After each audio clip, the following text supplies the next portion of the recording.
Información precisa, completa, veraz, objetiva e independiente. Directo a tu pantalla. Radio Caracas Radio presenta Voz de América. La detención de un hombre acusado de abusar sexualmente de una joven venezolana en Argentina es un gran paso para que haya justicia, según el comisionado de la Secretaría General de la Organización de Estados Americanos para la Crisis de Migrantes y Refugiados Venezolanos, David Smolansky, quien previamente había condenado que el hombre permaneciera en libertad. Gabriela Boada, directora y fundadora de la organización no gubernamental Caleidoscopio Humano, coincide en que la decisión marca un precedente importante en cuanto a la posibilidad de justicia en casos de violación de los derechos fundamentales de mujeres y puntualmente las migrantes. La activista agrega que la crisis de movilidad debido a la emergencia humanitaria compleja que atraviesa Venezuela afecta de manera diferenciada a mujeres y niñas cuya vulnerabilidad se profundiza en países receptores. Coloca a las sociedades en pleno a exigir justicia y exigir el respeto no solamente por las mujeres sino también por las mujeres migrantes venezolanas, que son las que tienen mayor cantidad de riesgo, sobre todo en el ámbito laboral. Boada considera imprescindible que los estados receptores de la migración forzada de venezolanos, especialmente los fronterizos con Venezuela, planteen políticas diferenciadas para migrantes con mayor vulnerabilidad. Lo que tiene que ver con la prevención, observación y la posibilidad de monitorear estas fuentes de empleo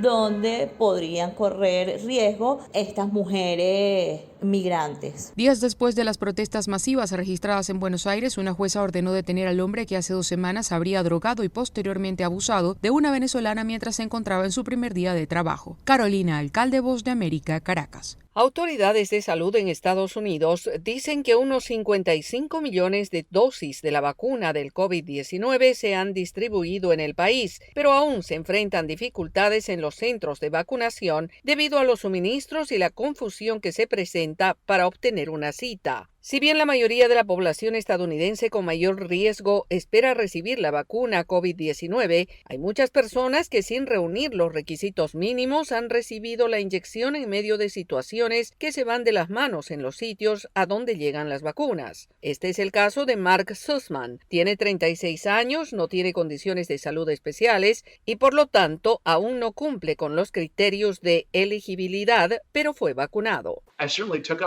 Ciertamente aproveché la oportunidad de un sistema defectuoso. Resulta que vivo a 4 cuadras de un supermercado aquí en D.C. Llamé a la farmacia para preguntar si podíamos poner a mi esposa y a mí en una lista de espera. Tenían extras después de algunas ausencias. Una vez descongeladas las vacunas tienen una vida útil de 6 horas, por lo que encontrar a alguien a quien dárselas en lugar de desecharlas ha sido una prioridad para algunos farmacéuticos. David McMillan, de 31 años, que tampoco está en el grupo de prioridades, se benefició de estas lagunas en el sistema al ser elegido al azar para recibir una oportunidad mientras compraba alimentos en otro supermercado.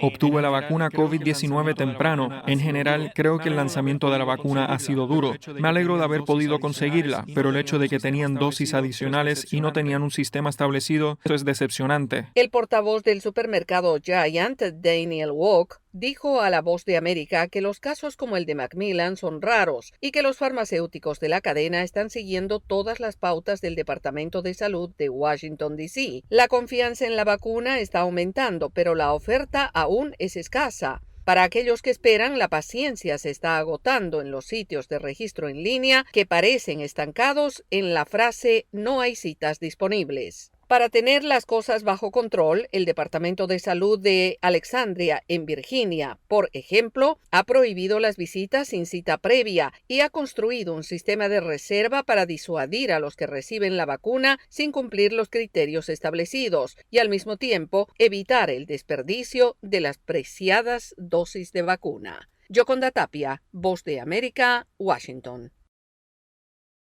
Aumenta la tensión en las calles de Ecuador por la masiva presencia en los centros electorales de Quito y Guayaquil de simpatizantes del movimiento Pachacutic, cuyo candidato a la presidencia, Yacu Pérez, de centro-izquierda, pelea voto a voto su paso a la segunda vuelta con el derechista Guillermo Lasso.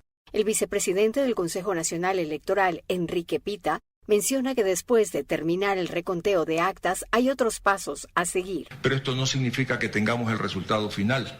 Debemos también tener las actas que se generaron en las votaciones que se dieron en el exterior, para una vez que consolidemos toda esa información, podamos llegar a la conclusión final de quiénes son los candidatos que pasan a la segunda vuelta. Los manifestantes del sector indígena están en vigilia y, según el dirigente Leonidas Issa, presidente del movimiento indígena de Cotopaxi, lo hacen de forma pacífica. Esto es de manera pacífica, donde se visibiliza, en este caso, el aporte que están haciendo los sectores populares del Ecuador. La presidenta del Consejo Nacional Electoral, Diana Tamaín, menciona el compromiso del organismo con la transparencia del proceso. Que nos comprometemos con el país a respetar cada voto expresado en las urnas. El presidente de la República, Lenín Moreno, llamó a la calma a la población y a los candidatos a tranquilizar a sus seguidores. A los candidatos en disputa, muestren su vocación democrática y su máximo cuidado de la paz social. Y aunque en horas de la noche la tendencia se revirtió a favor del derechista Guillermo Lasso, nada está dicho por el momento. La ciudadanía ve con nerviosismo el proceso. Giselle Jacome, Voz de América, Quito.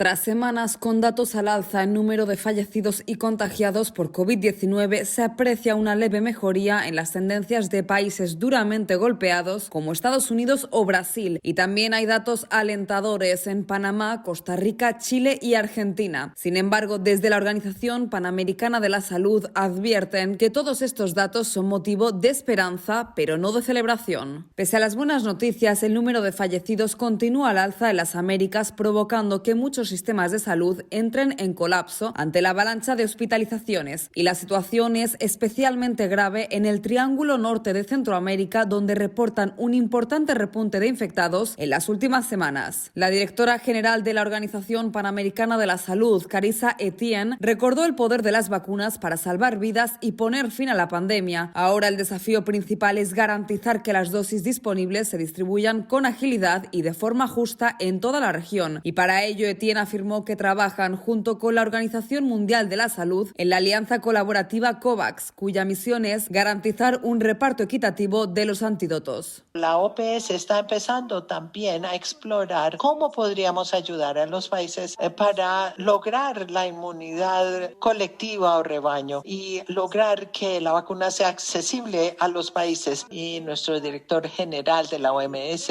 está muy preocupado por la falta de equidad en términos del acceso a las vacunas. Y estamos abordando esto desde muchos frentes. El director general está hablando, por ejemplo, con muchos de los países de alto ingreso para ver cómo esos países pueden contribuir a COVAX para asegurarse que todos los países tengan acceso razonable a las vacunas. Etienne también remarcó que en al menos 19 países de la región ya se han registrado casos de las nuevas variantes del COVID-19 y señaló que tanto la hallada por primera vez en Inglaterra como la detectada en Brasil podrían ser más contagiosas que la común, por lo que resulta imprescindible seguir en todo momento las recomendaciones de seguridad, hacer uso de las mascarillas, practicar distanciamiento social, lavarse las manos con frecuencia y evitar aglomeraciones. Judith Martín Rodríguez, Voz de América.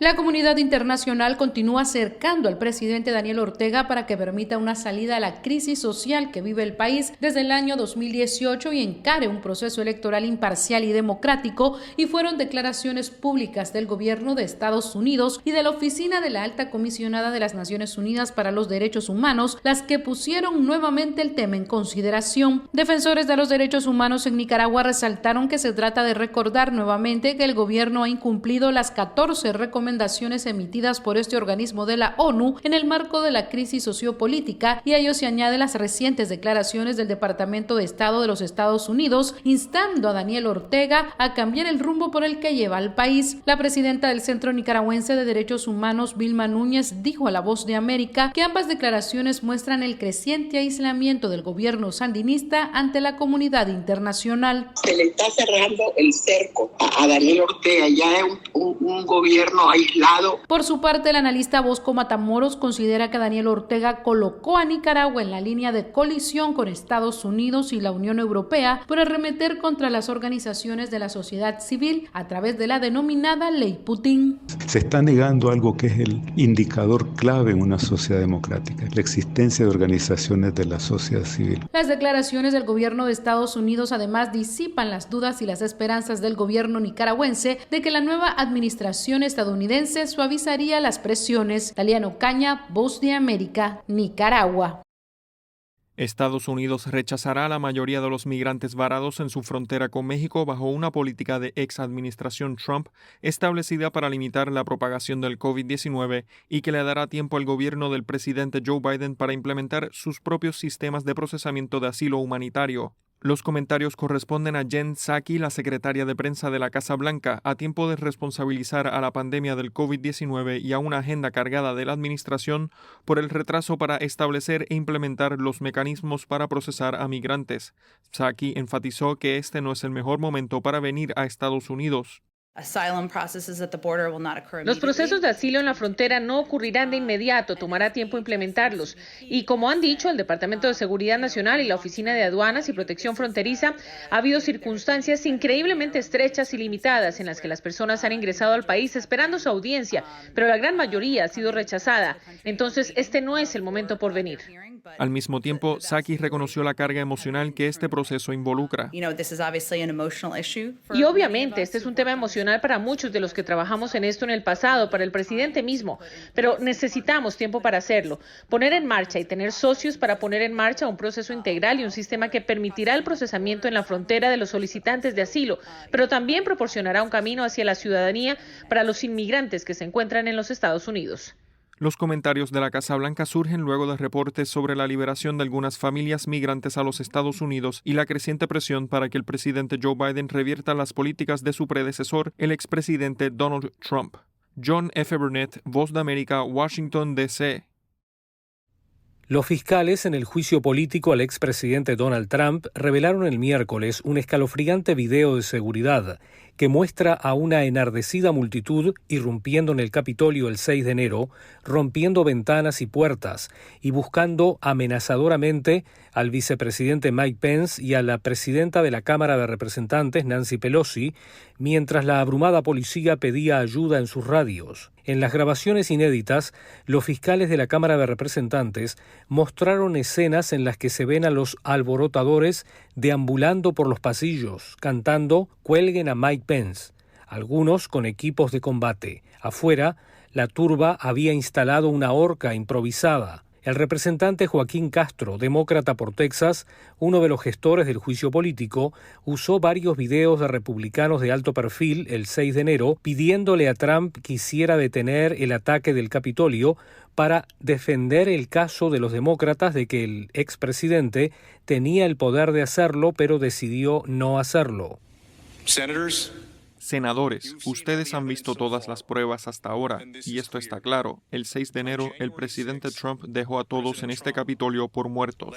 Los abogados de Trump argumentan que su retórica está protegida por la garantía de libertad de expresión en la primera enmienda y que el juicio tiene motivaciones políticas. La condena, aunque es poco probable en un Senado estrechamente dividido, podría llevar a una votación para impedir que Trump se postule nuevamente para el cargo. El segundo juicio político a Trump podría concluir el sábado o el domingo, según un asesor de alto rango del Senado. Luis Alberto Facal, Voz de América, Washington. Honduras no llegó a desarrollar ninguno de los mecanismos contenidos en el Acuerdo de Cooperación de Asilo con los Estados Unidos, mejor conocido como Tercer País Seguro, y sin ningún reporte de ejecución recibió con beneplácito la comunicación del gobierno estadounidense sobre su finalización. Cuando el acuerdo se firmó el 25 de septiembre de 2019 con la presencia del entonces secretario de Seguridad Nacional de Estados Unidos, Chad Wolf, y autoridades de gobierno, se aseguraba que Honduras daría refugio a migrantes de países como Cuba o Nicaragua, El Salvador e incluso Guatemala, que solicitarían asilo en los Estados Unidos. Sin embargo, las autoridades tanto de la Cancillería como de Inmigración no llegaron a registrar ninguna petición debido a que nunca entró en vigencia. Esta parece ser la principal razón por la que ninguna autoridad de gobierno se ha referido, al menos oficialmente, al tema. Karen Valladares, directora del Foro Nacional de las Migraciones, fue clara al asegurar que estos acuerdos no eran más que políticas inhumanas. Porque prácticamente son políticas restrictivas, son políticas inhumanas que no estaban beneficiando a ninguno de los países. Prácticamente había una firma por respuesta a una cooperación. Y quieras o no, debemos siempre de visibilizar los derechos humanos de las poblaciones migrantes. Analistas consultados por La Voz de América advierten que la suspensión de estos acuerdos implican cambios que Honduras deberá realizar en temas de seguridad y en esfuerzos para reducir la migración irregular, como destaca el experto en migración, Rolando Sierra. El cambiar estos acuerdos y revertir estos acuerdos, vemos que hay un cambio significativo en la política migratoria, que no se está ligando de manera así tan explícita la relación entre migración y seguridad, porque el objetivo de estos acuerdos migratorios era sobre todo el objetivo de control de la población y más el tema de seguridad que en realidad el tema de migración. Además, Sierra explicó que los cambios que se esperan no serán efectivos de un día para otro, ya que algunas medidas pueden ejecutarse por el gobierno, mientras que otras dependen de las fuentes de financiamiento e incluso de cambios en las leyes.